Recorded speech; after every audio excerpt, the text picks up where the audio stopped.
আল্লাহর জ্ঞানী মানুষরা সমুদ্রের মতো হয়, তাদের ভিতরে অনেক জ্ঞান থাকে, কিন্তু তারপরেও তারা শান্ত থাকে, বিনয়ী থাকে। আর যাদের ভিতরে সম্পদ কম, তাদের লাফালাফি বেশি। কথা বুঝতে পারছেন?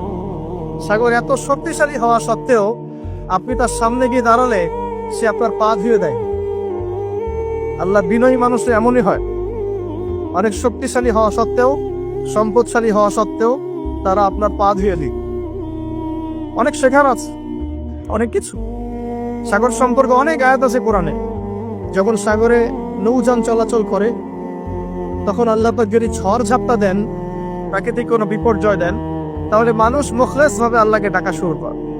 যখন সে সেখান থেকে উদ্ধার পায়, আল্লাহ পাক উদ্ধার করে দেন, বিপদ থেকে বাঁচিয়ে দেন, আবার সে আল্লাহর সাথে শিরক করা শুরু করে।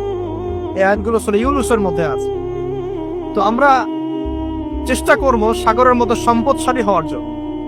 সম্পদশালী ভিতর থেকে, ভিতরের সম্পদ থাকবে,